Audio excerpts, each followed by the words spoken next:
So since it references problem number 7, I assume problem number 7 was straightforward. I'm going to begin with kind of the same place I would expect all of you to begin. I have 3 boxes. I'm going to draw 3 boxes. They all get progressively bigger. We are applying a external force to the system on the small box. It's going to be the same whether I do small box or big box. The forces change, but the procedure is the same. So do you care which side we go at? All right. So M, 2M, and 3M, and this is the size. This is F. And there's a coefficient of kinetic friction on the surface. All right. So, again, I'm going to say it pretty clearly, like I said to tutoring this morning, every problem begins in the same place. You think it's a first law problem or a second law problem. It tells you the system accelerates, so it's a second law problem. There are 3 boxes, so I'm expecting that you can draw 3 forces in there. It involves friction, so you're going to probably need all the forces acting on each object, so you can deal with normal force. There's I'll start with the first box, but when I draw these, I'm going to have mg. The next one should be 2mg. The next one should be 3mg. Your picture should reflect the size of the forces acting on the objects. Also, in each case, there's a normal force. I would expect that they are balanced. And I'm going to number them 1, 2, and 3 because they are different sizes and they act on different objects, and I know I'm going to need them for friction. There's this large applied force on the first box, but it's also experiencing a normal force this way. This is the force between the 2 boxes. I'm going to call that N12. So it's the normal force between box 1 and 2. All right. There must be a Newton's third law force here, which is also N12, but it points in the opposite direction. All right, this is again, the interface here. But there's also going to be a N23. And this is the interface here. But for every force, there's an equal and opposite reactive force. There must be a N23 here.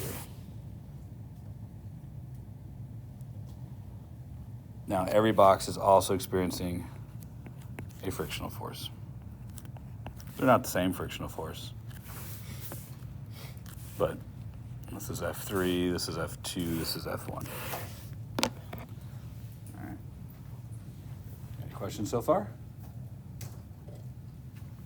Have I veered outside your set of steps in any way? All right. Is there anything new yet? Okay. There's about to be something new that was added for this unit. I'm going to make this way the consistent positive direction for all the objects in the system.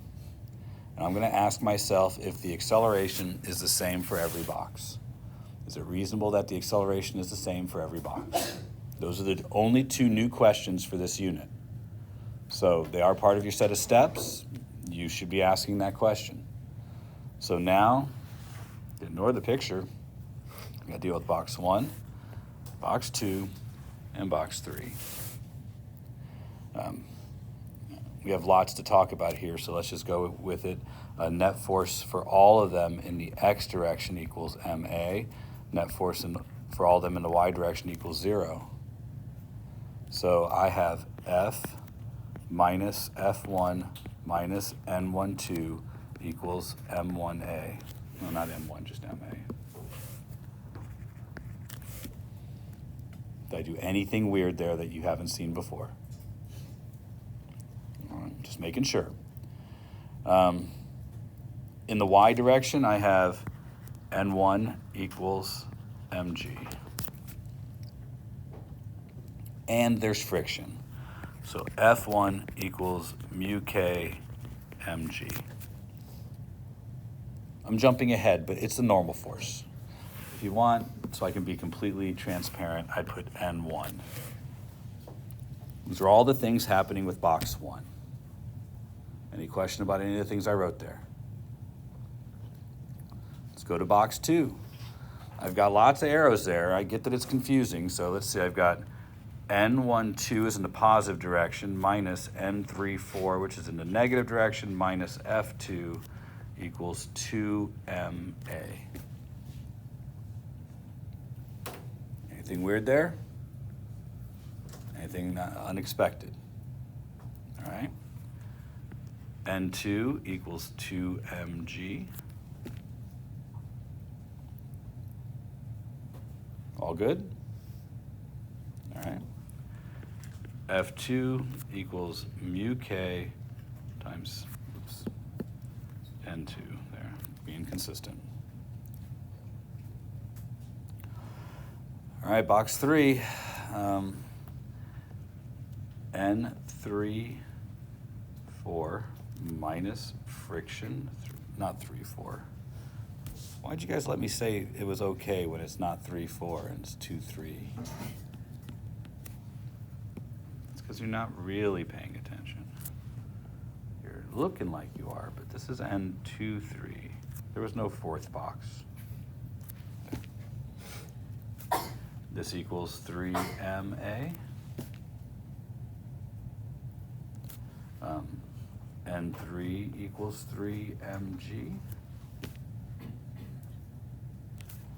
And F3 equals mu k N3.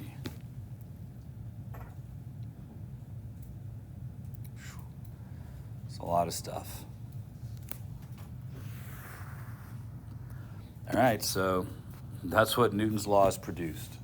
A whole bunch of things. It might be a good time to point out that you're looking for this and this. That's what we want. And if you're trying to figure out what to do next, like if you made it this far, and you're like, I don't know what to do, I look at all that. There are some things that might be helpful for you. For example, I'm allowed to have M in my answer. That's allowed to be there. I'm allowed to have F in my answer too. That's allowed to be, and mu k is allowed to be in my answer. Nothing else can be in my answer. So anything else I see there, I have to somehow eliminate. There's a lot of things to eliminate, but some of these things happen the same way every time. For example, F1 equals mu k mg. Right? Simple, straightforward substitution. So now I'm getting rid of N1. Couldn't be in the answer, I've gotten rid of it. Also, F1, this friction can't be in the answer. I could get rid of it. So I get F minus mu k mg minus N12 equals MA. There, I've eliminated a lot of things that couldn't be in my answer. And I've got stuff that can be in my answer. It's not much better, but I can do that for all of these, can't I? This basically is getting the frictional force and putting it in terms of mu. So you should do that for all of them. I'll wait. You can do this part. You don't need me for this.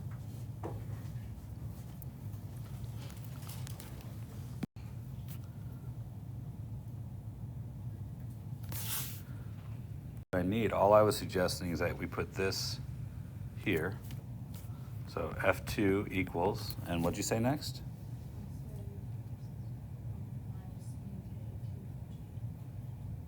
There's no minus, but mu k times 2mg, definitely. Now there will be a minus when I put it back there. So that's what finishes that. Whew, what a mess.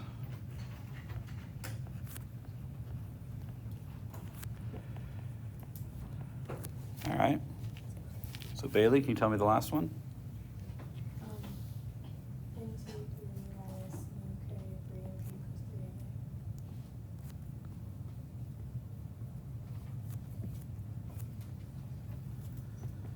All right. Yikes. That's a lot of letters, isn't it? Now here's what I'm going to do. This is all that's necessary now. We've got everything in the x direction. There's quite a bit here, but this will happen every single time. So I'm going to put them all together real quick. And line up those equal signs. Do you notice there's a negative n12 and a positive n12? You guys see that? Add those together. Those two will add to be 0. And do you see that there's a negative n23 and a positive n23? You guys see that as well? I'm wanting you to. You can do substitution. This will be easier. If you make everything have the same direction for positive, and you are careful about your signs, you can add these things up just this way, and you will always get m plus 2m plus the sum of the masses times the acceleration on one side, and you will get just the external forces on the other side.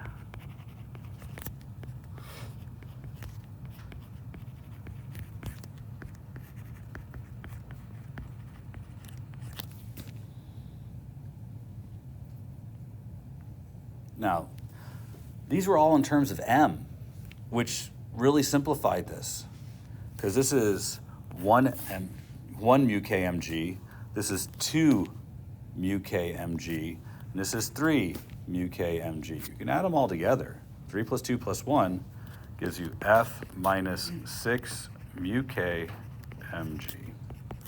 On the other side, you can add all three of those up. That's 6 ma. You can't get rid of the m. Not here, although some of you keep trying. You can't get rid of the 6, although some of you keep trying. You can, however, have an expression for A. A is f minus 6 mu k mg over 6m. And why am I doing that? Because we wanted the normal forces, right? This one's made more complicated because we have the friction. If you did problem 7, you just had f over 6m right here. Right? Problem 7 had no friction in it. You'll notice the only difference is that this problem has friction, so you have to subtract the friction. It's slowing the system down. It doesn't have as much acceleration. You should notice that for the descriptive part of these questions, where they ask you, what is the result of adding friction? The result's not as much as it looks, right? It just slows the system down. But if you want to get this normal force, you're probably going to have to do some math to get it. So we're going to do that one first. And the only way to do that is to eliminate the A. And this is a lot of math. I won't minimize this. This problem is just painful. I don't mind giving it for homework. On a test, though, would I give this on a test? 2 boxes, sure. 3 boxes, probably not. 2 boxes, yeah, why not? 3 boxes makes it really hard because it's all of this stuff. But 2 boxes wouldn't be so terrible. Good morning. So I am going to make the substitution.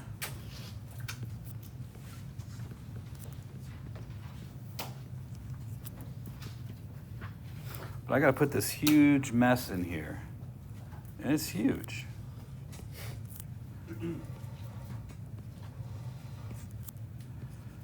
Now, I know that this looks terrible, but you can do this. You can do the algebra. So that's what I want you to do. I want you to do the algebra here. I've done all the algebra for you, but you take the next minute and you reduce this. It's going to reduce nice and clean. So I need to make sure some of you can do this. So take a minute, take this and reduce it down. Mostly because I saw some of it in your homework, but you guys got partway here, but you didn't finish. So try this now. Things cancel out a lot. A lot of you can't see a way past this, and just walking around and looking at 3 or 4 of you, I'm seeing that. This 3m is also, you could write it as like a 3m over 1. All right, you can multiply in any order you wish. So on the bottom, I'm going to multiply in this order.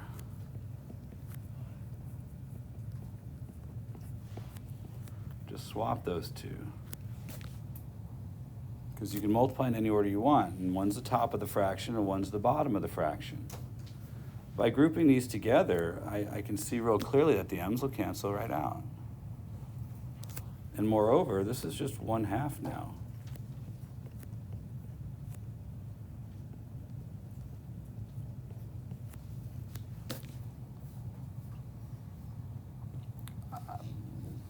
You've learned all these rules, but I'm not sure you've been able to put them together like this. Now, anything divided by 1, you don't really even have to have that, do you?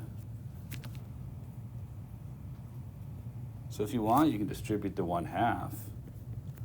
That's not terrible. Just f over 2 minus 3 UK mg. I think that makes this easier, because on this side you have 3 UK mg as well.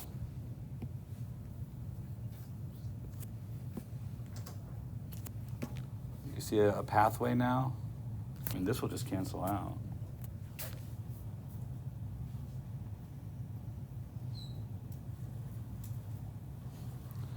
Our algebra needs some scrubbing up, I think.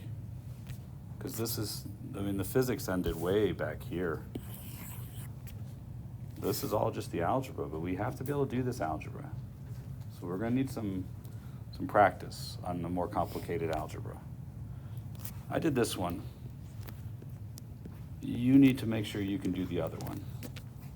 All right? I gave you the answers, so you know what to look for. But the other one's located right here. You're going to have to put the acceleration in there and find what the value is. We'll do that. I'll let you do that tonight. Okay? So what's another homework question you guys want to look at, since this one's largely done?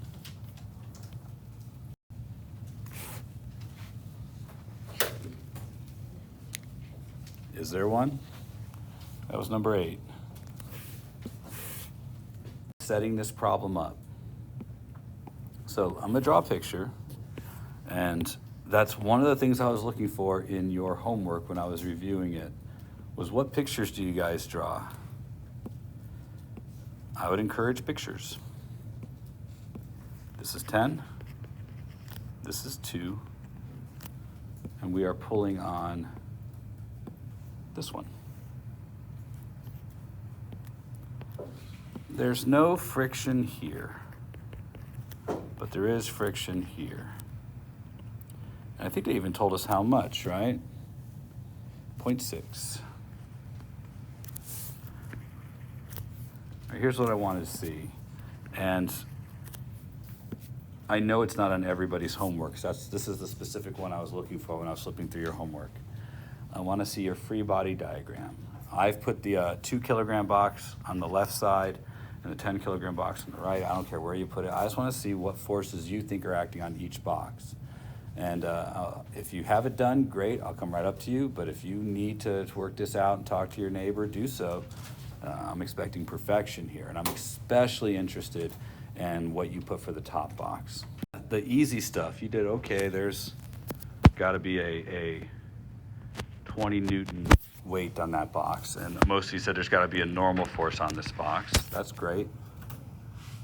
But something has to push the box to the right. There has to be something that causes an acceleration to the right. The only candidate is friction, and it's static friction. That's a hard enough leap to make. But then for this box, you've got 100 newtons down. What else do you have on this box? Most of you had it almost right, yeah? The tension force going to the right, or to my right. All right, some unknown tension going to the right. Gotta be something else. Go ahead. Friction going the other way? Friction going the other way. This way? Yeah. What causes this friction? This is? Because that's going, because the box is going, there's no friction? On the between ground. the two boxes. Yeah. But it has friction. All right, wait. I heard it. Go ahead and say it again. It's the friction between the two boxes. Okay, you guys are going to have to remember Newton's third law states that for every force, there's an equal and opposite reactive force. So if there's a static frictional force on the top box from the bottom box, there has to be a static frictional force on the bottom box from the top box. For every force, there's an equal and opposite reactive force. We don't always list them all, but when they're acting on our objects, we have to list them. So if you have a force caused from the blue box on the red box, you're going to have a force here from the red box on the blue box. And that's not the only one. Where's this normal force coming from? So there has to be a Newton's third law pair there as well. If the blue box pushes upwards on the red box, what's the third law pair? Going down. Thank you. Blue box then going. So then there's a big one from the ground, right? The ground has to support both boxes. There it is. That's all the stuff. You understand what you're up against on this test now? This is a lot. I don't disagree. All these laws work together. Now, I'd love to say you're done, but you're not, are you? Then there's a whole problem with this. Then there's all net force equals MA. You gotta start doing that part. Let's go. I think you should be able to do these. I should be able to pick anybody in the room to tell me about the net force on this box and the net force on this box. It's just calling out arrows and choosing positive and negative. Make that happen. So I can pick, I think I can pick 4 of you because there's 2 directions for each box. So hurry. Pick one of them, whatever one you want, since I'm calling on you first. I'll do for the 20 Newton, the small box, and the extraction. Way to go. Yeah, good. Go ahead. So I put the friction equals MA, and the M is 20. So it's, The M is 2. oh, right, so it's 2. Way to go. Way to pick that one. Good job. That one was so easy. I'm going to make you do another one.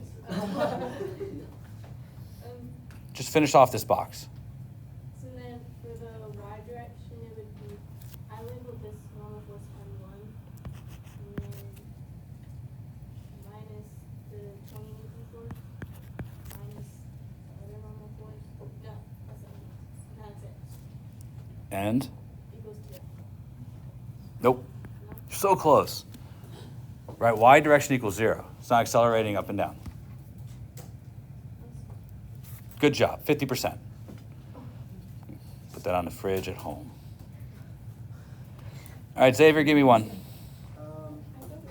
The net force and the X for the 10 kilogram box. Do it, I'm ready. To the right, I got tension minus static friction equals 10A. And Juan, last one. And for the Y, equals 0. Actually, I said Juan. He's gonna tell me. I just made Abby do 2 because it was too easy. I needed more. Whatever's left, there's one left.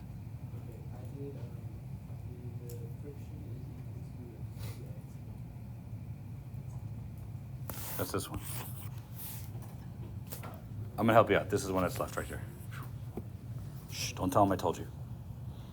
So n minus n is minus 100 is equal to 0. All right, lots of information. We got all the stuff down. What do you think you're gonna do next? I know what we're gonna do next.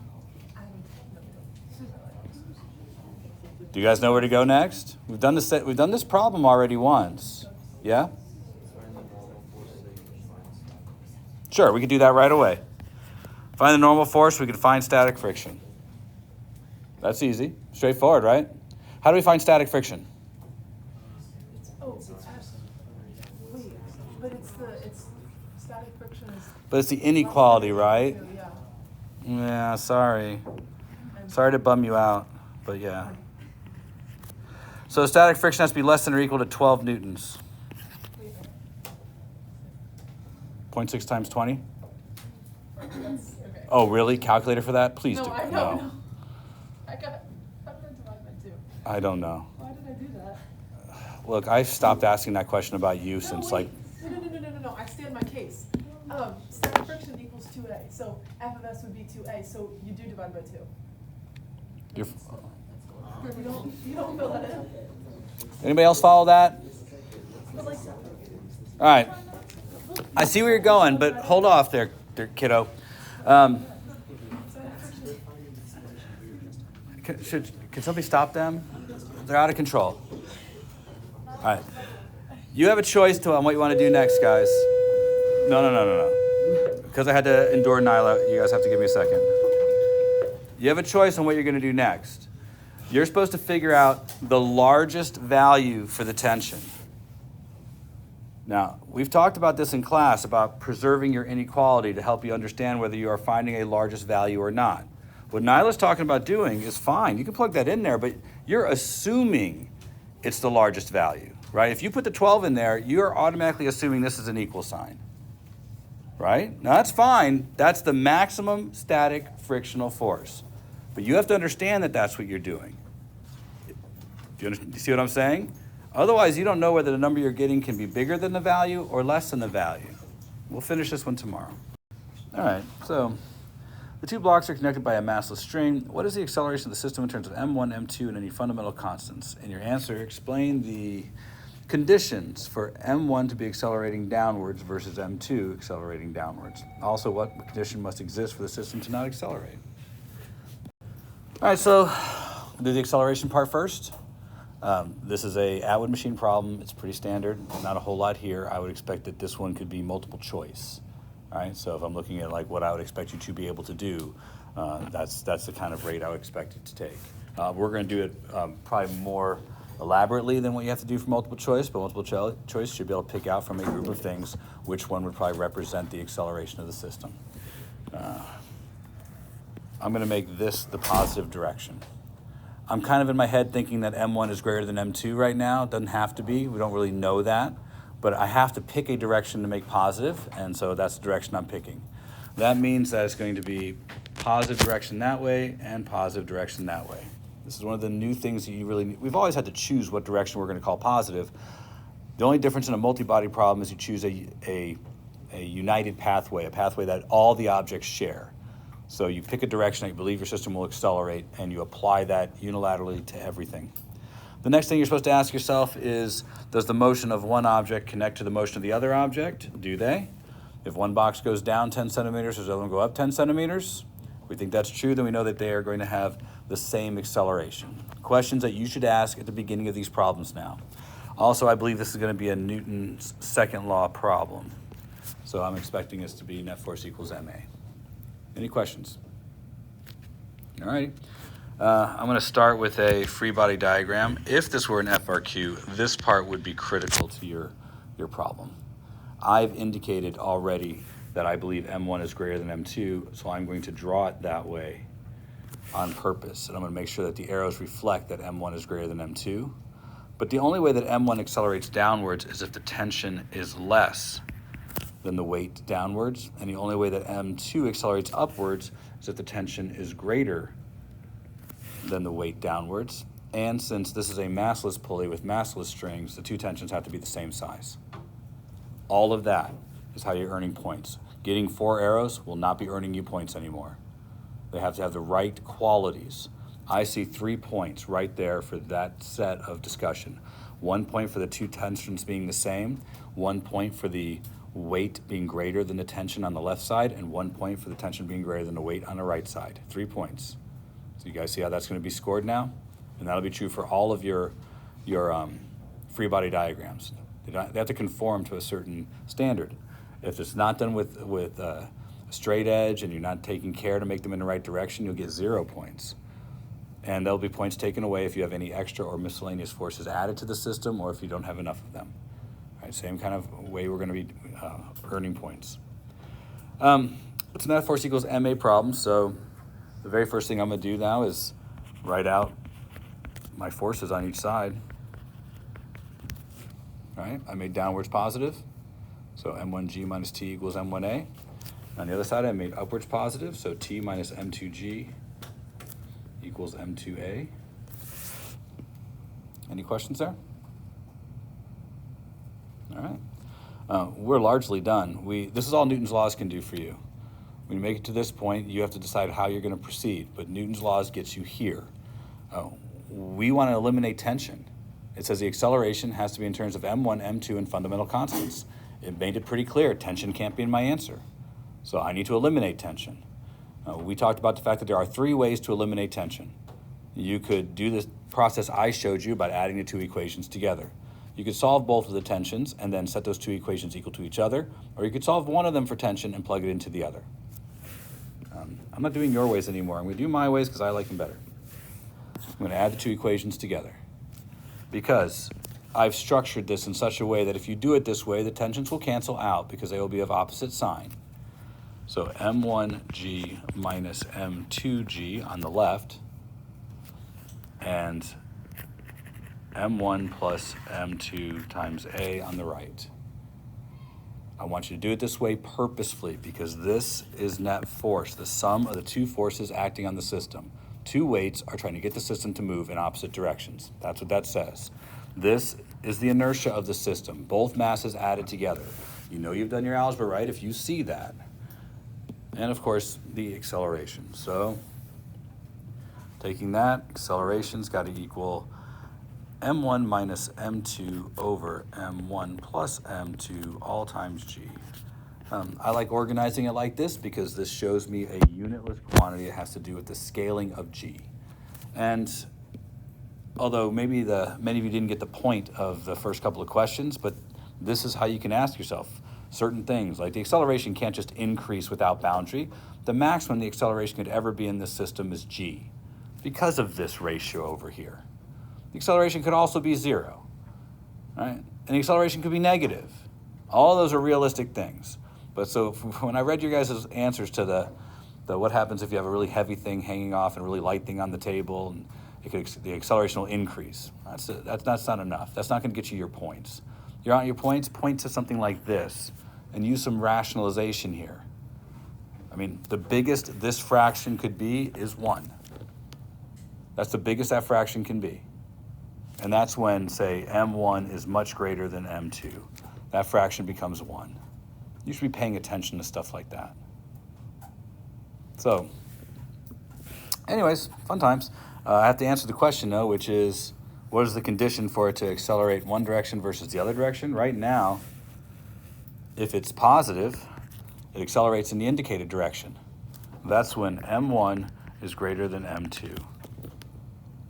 And if m2 is greater than m1, it accelerates in the opposite direction. I can see that right there. Anytime there's a negative sign or 2 things are being subtracted from each other, your answer could be positive or negative. That's the condition to check. All right?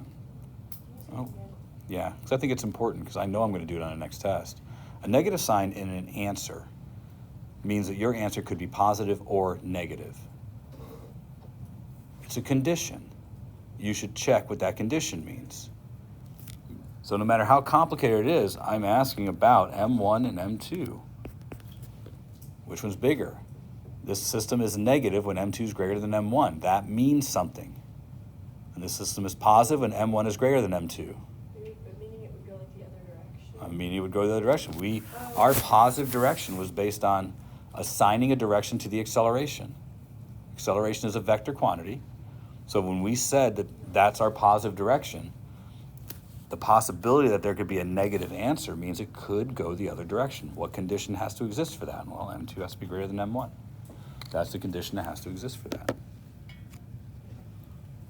So if it was a free response question, it was just like asking you to say it in your own words, would you have also taken, like... So we did this problem with friction in first period. And it's a mess. A lovely mess, but it's a mess.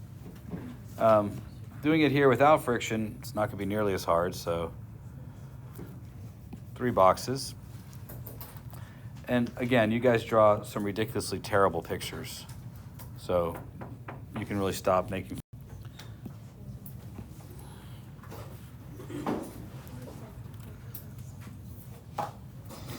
M, 2M, and 3M.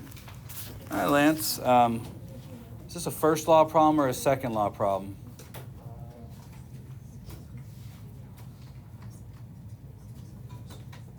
Second ball. Second. Sure is. And as I recall, we have to apply the force to one side or the other. I'm only going to do this problem once. You pick which side I apply it to. All right. So we are applying the force this way. So I'll do it this way, and then you guys will have to do it the other way, right? All right. So there's our force. So the procedure to do this doesn't change. I've not created a new procedure. So all I did suggest you do is choose a consistent direction for your motion that's positive. Done. Yeah? I thought there were strings to turn. No. And if you want to do it with strings, it's the same problem, but I wouldn't be pushing then, I'd be pulling. You'll just get the same answers. The next thing I have to do is ask myself, so you got to ask yourself, is the acceleration going to be the same for all the objects? I believe it will be, right?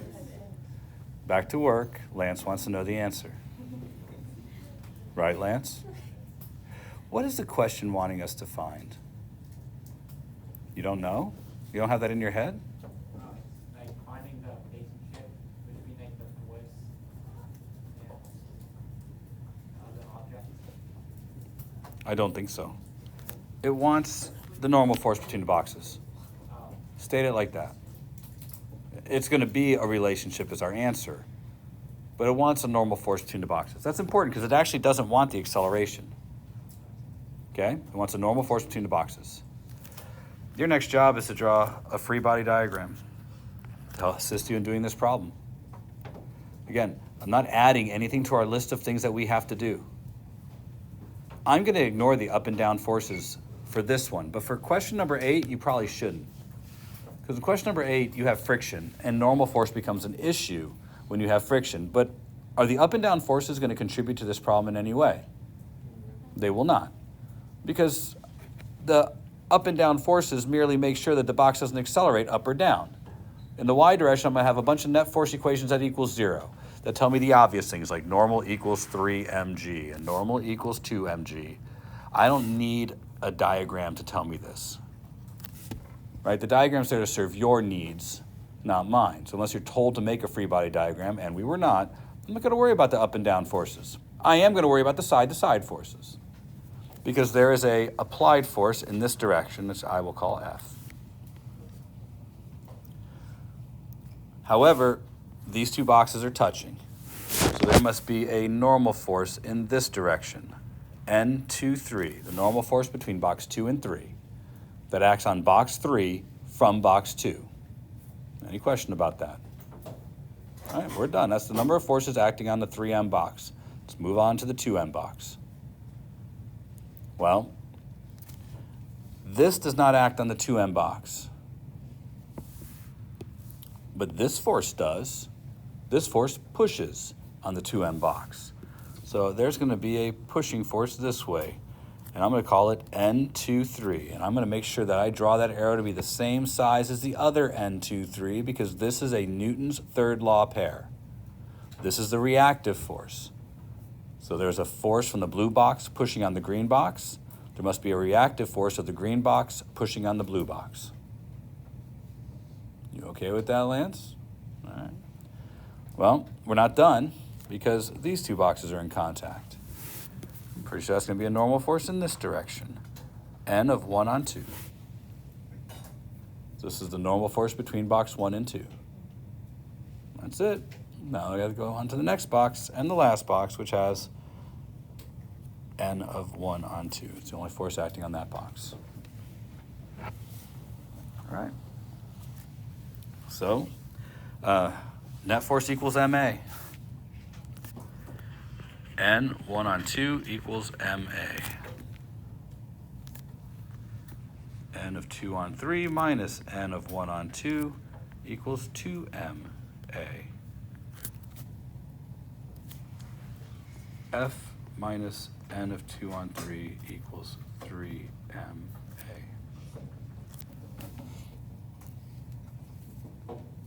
Still just following my set of steps. And this is as far as that set of steps will get you.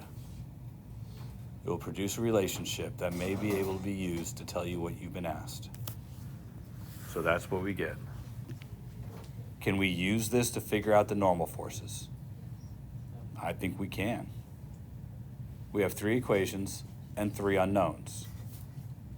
I mean, you don't see it this way because you're not looking at it the same way that I think you should. But M is known. It's allowed to be in our answer. F is known. It's allowed to be in our answer. Those are allowed to be in our answer. N23, I'm trying to figure out. N12, I'm trying to figure out. A, I'm not trying to figure out. But those are 3 unknowns and there are 3 equations. So you just need to eliminate things that are unknown. I'm going to do it probably a way that is more work than it seems, but it's already set up for me to do it this way. I'm going to find the acceleration. It is set up for me to do it this way. Once I have the acceleration, I can find any of the normal forces.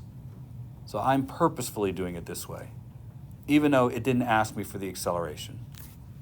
But I have to eliminate a variable somewhere. This eliminates all the normal forces all at once, right? It is set up to cancel out the internal forces. I've been trying to tell you guys this, but this will always cancel out the internal forces.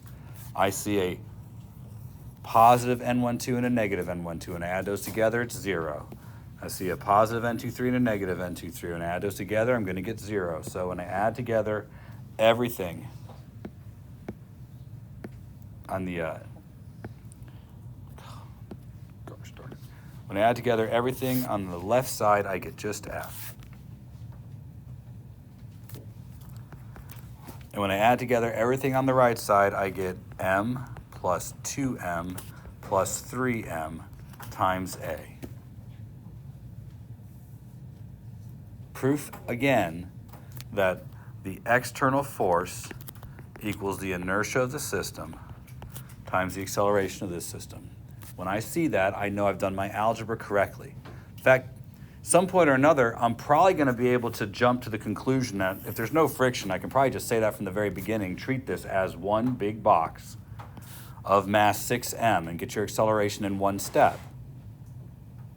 I'm hoping you're seeing that eventually. If you're not seeing it, then don't come to that conclusion and do it the long way every single time.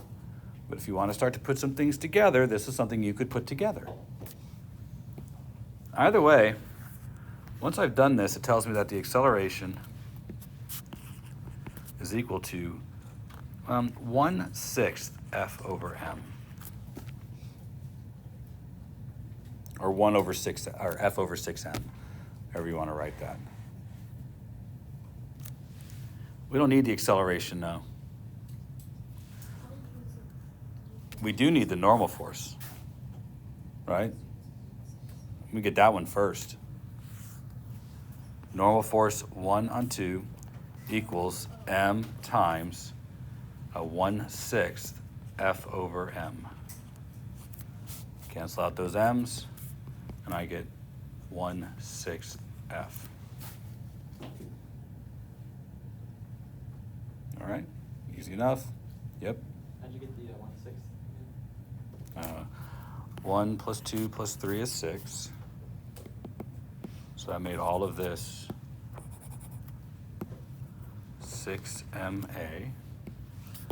This side is just F. So I just divided both sides by 6M. And I just pulled the 1/6 out front. Is that okay? Yes. You could. All right, so I've been noticing this a lot. We're not quite done, but we're nearly done. Do I have to do this last part, or can you do it on your own? I'm asking Lance. Do you know what to do next? You define this one. I'd probably do so by doing that. Speak now, or I move on.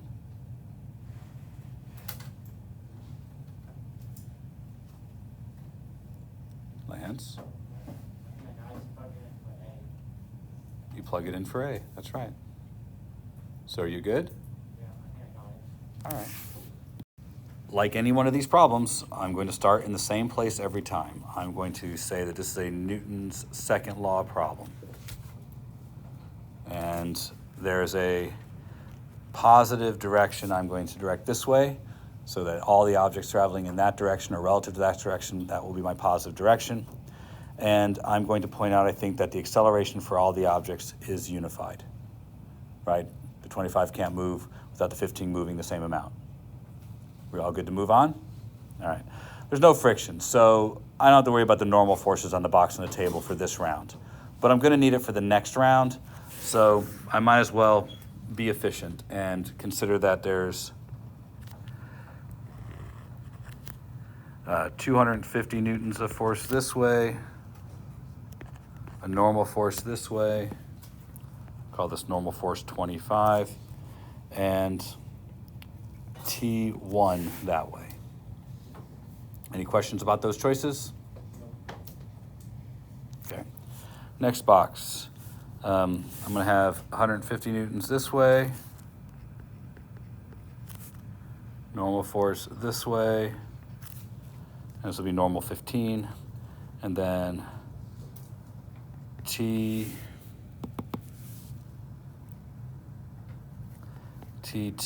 and a Newton's third law, T1.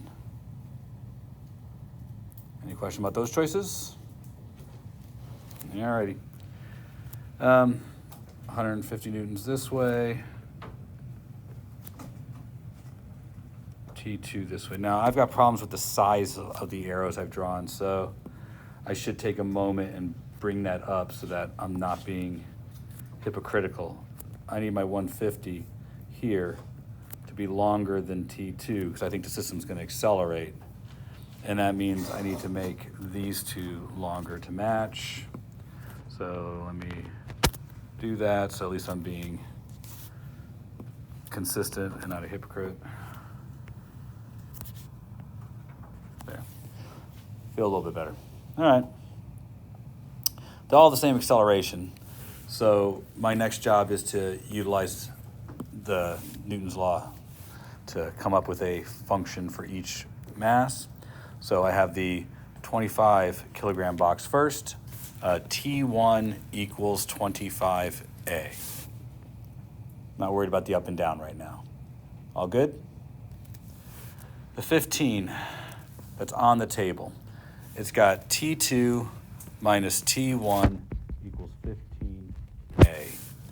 And the 15 that's hanging, it's got 150 minus T2 equals 15A. All right. Pretty straightforward so far. The friction part's where this problem really picks up.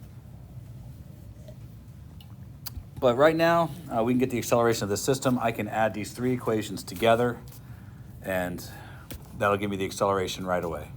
The T1s cancel, the T2s cancel, and I get 150. That's the unbalanced force that's hanging off the table, equals 15 plus 15 plus 25. So that's 55A. That's the acceleration of the system. Any questions about that? Because you guys can do arithmetic. This was not the interesting part of the question. So let's go to the interesting part of the question. We're supposed to add static friction to this problem and see if the system will accelerate with static friction acting on the system. So let's start with that. The static friction acts in this direction on both of these boxes. That's going to require that I know the normal force. So, or at least take into consideration the normal force. So on a 25 kilogram box, the normal force is 250 newtons. On the 15 kilogram box, the normal force is 150 newtons. But in both of these, there's going to be friction is less than or equal to mu, which was 0.5 times 250.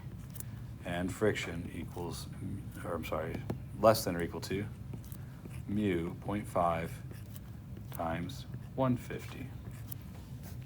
Friction equals mu, or is less than or equal to mu times the normal force. My equations now change.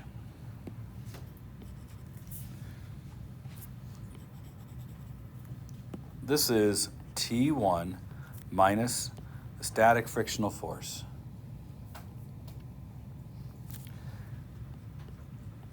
I don't know if this is equal to or not equal to 0. This is static friction.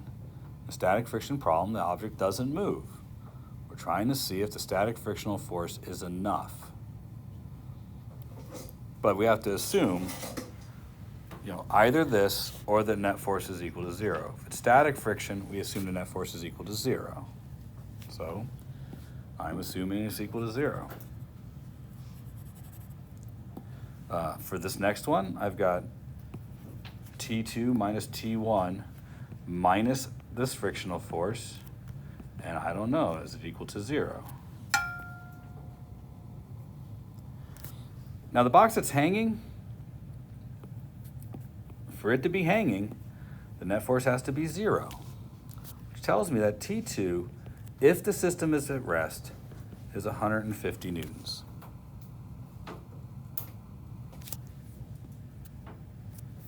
Well, let's just look at this box. If T2 is 150 newtons, put my 150 in there, the maximum frictional force I can get, the max, is 0.5 times 150, which is 75.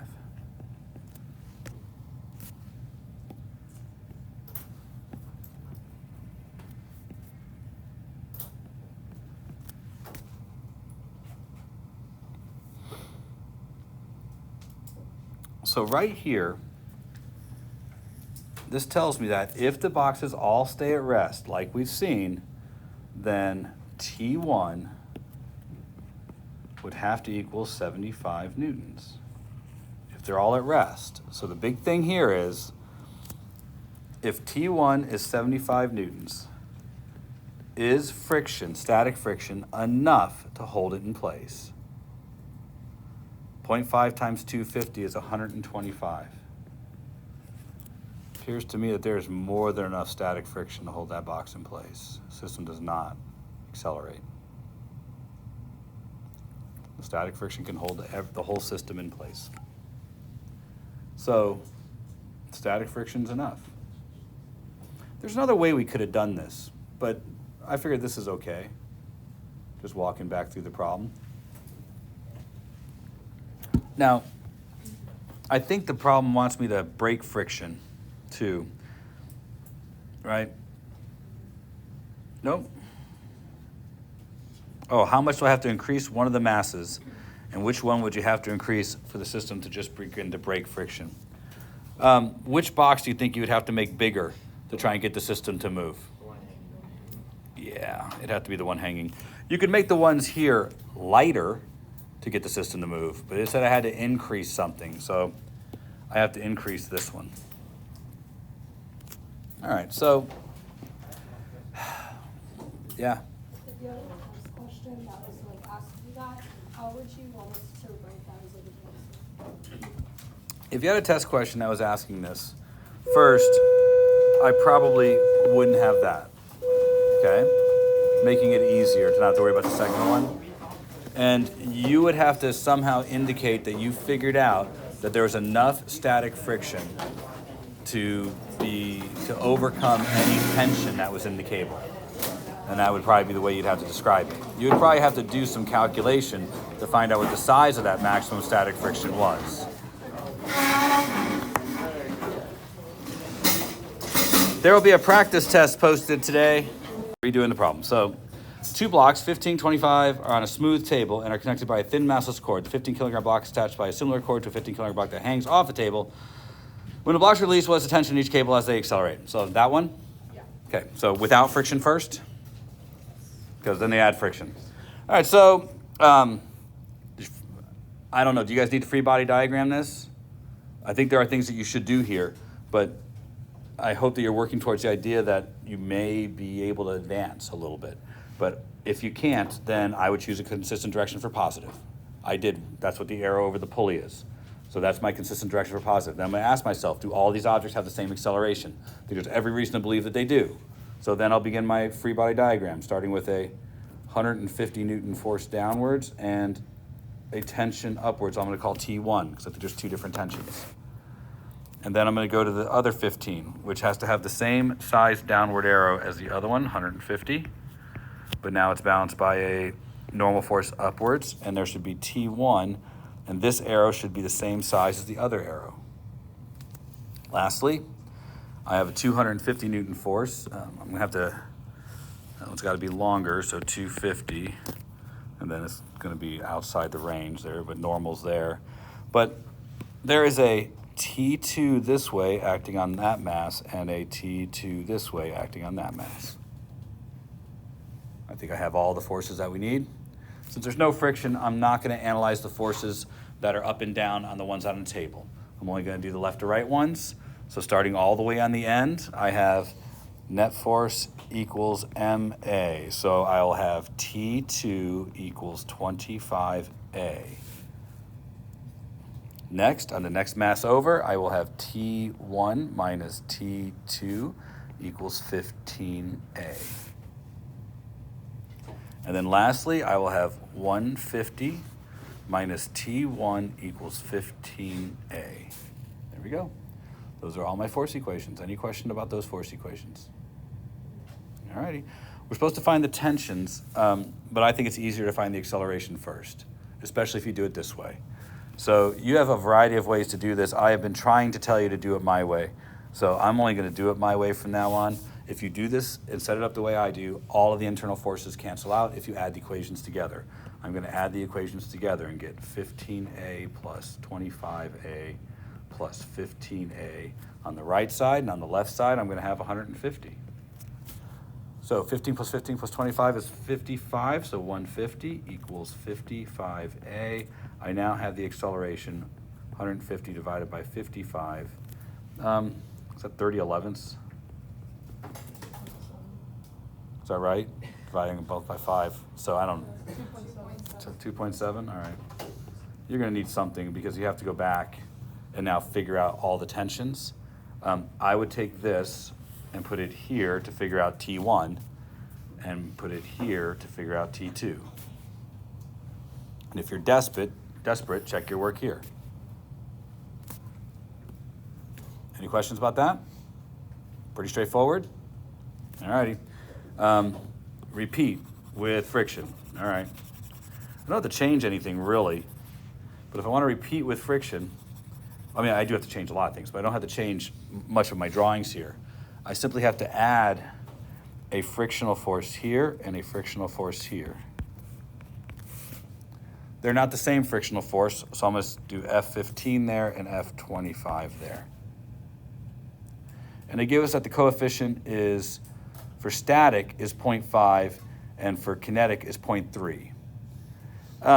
You want to see if the boxes move, right? So we'll start with the static discussion. Just real quick, we can treat this like one box, right? We can. Say it's one box and it has a mass of 25 plus 15 and find out the friction on it. It's the same amount of friction since it's the same coefficient on both boxes. And we just treat the cable like it's an internal force. You could do it that way. That would be the easiest way to do it, because then you could say, well, the static frictional force would have to be less than or equal to 0.5 times their combined weight, which would be 15 plus 25 times 10 mg.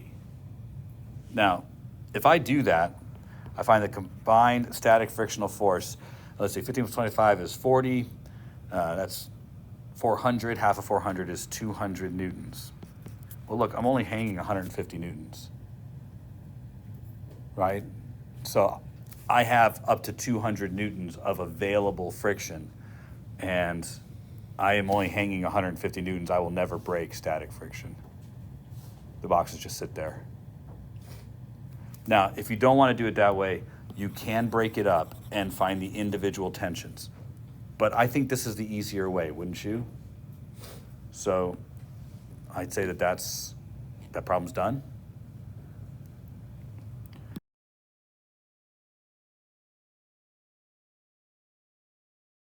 With you guys, and this is new this year, so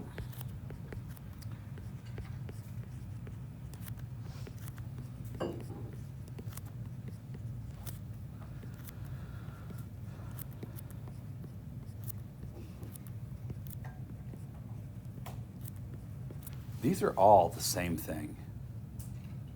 Every one of them the same. I know that not all of you know that. Well, at least I know that now. But these are all the same formulation. They are all the same thing. They are saying the exact same thing. The things that are in the denominator, and things that are in the numerator, in the numerator.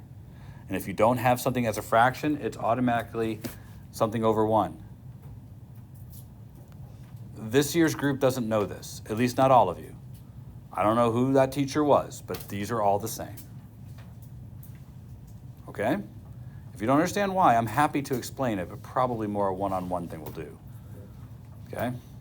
So I might have a reason why I want to write the fraction out front. Or I might just want to do it to see if you guys know this or not. But you might have written your answer like this. That would be, well, it wouldn't be F over that. It would be normal force equals that. Acceleration equals that.